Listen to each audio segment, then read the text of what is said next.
In my family, I found out that I was always told we were Black Dutch, which after I did some research and learned more, I figured it was a code word for you're part Indian, but we're not going to talk about that. Because, the generation before me and the generation before that, if they could pass as white, they passed as white because there's so much bigotry and discrimination in lots of different institutions that you didn't want to identify as Native American. So it wasn't until actually my grandmother died and I got all of her photographs. And there's a photograph of her as when she was 2, while her mom was still alive. Her mom died right after she was 2. And at the end is clearly this Indian woman.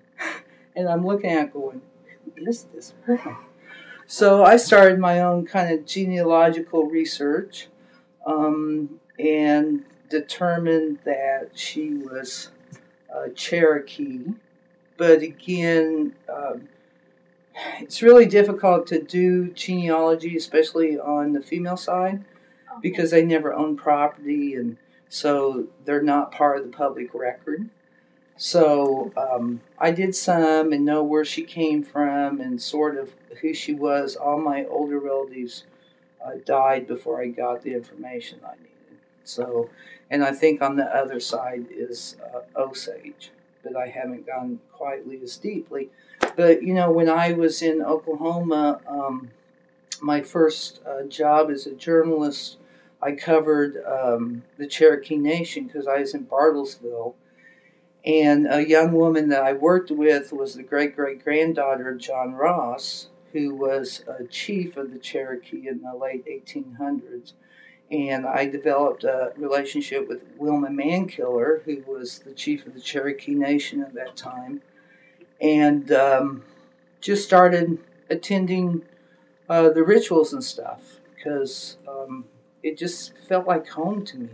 It was kind of like, wow, this is how you're always searching for something, and I just felt really at home. And so I'm not a tribal member. I refuse, even if I knew that I could do that, I will not do that because that's kind of a colonial thing.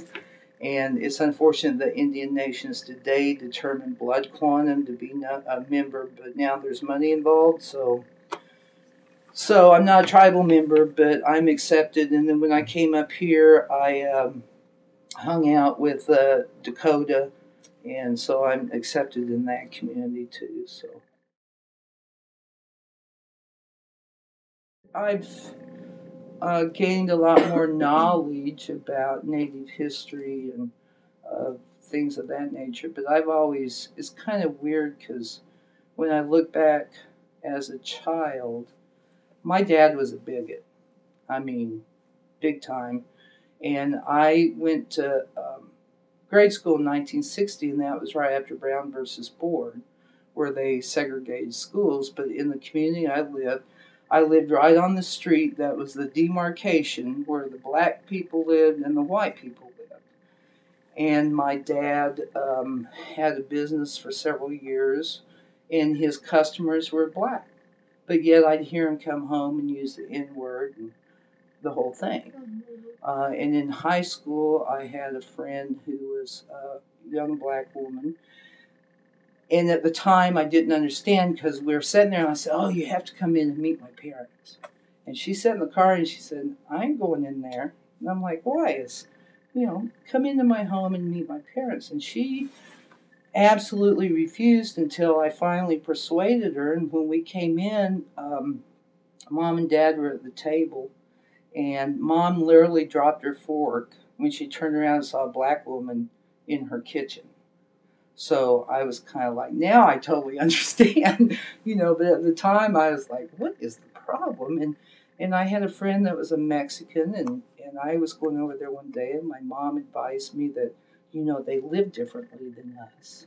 And I'm like, really? They don't have toilets in the house? What's the gig?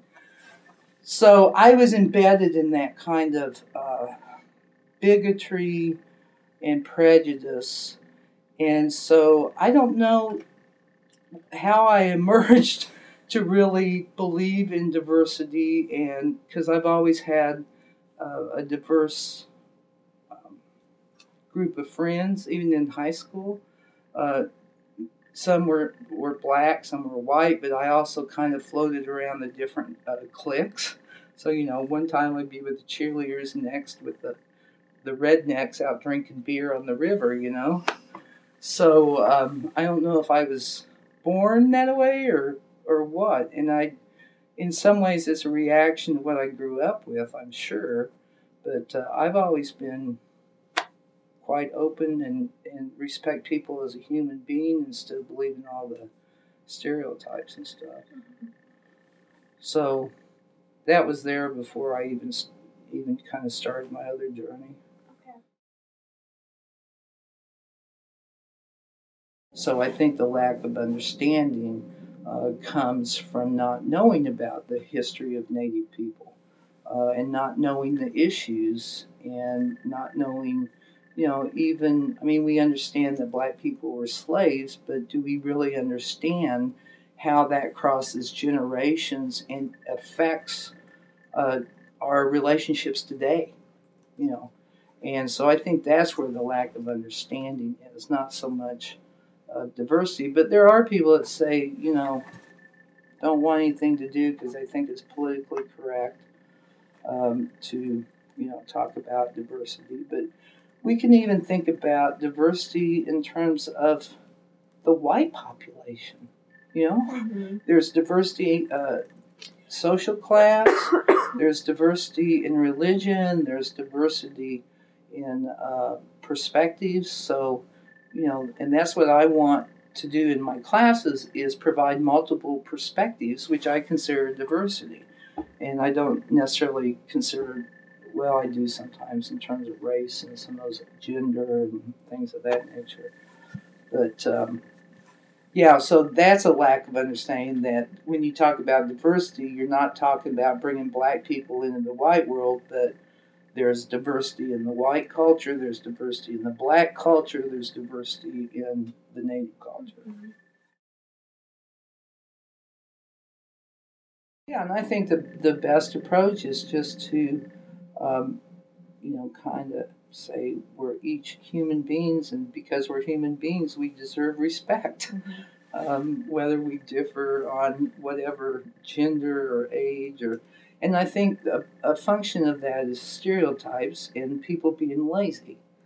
You're fed these stereotypical notions, and so when you meet someone, once you apply that instead of recognizing that, this is an individual, and it affects your relationships and interactions with anyone that you think is different.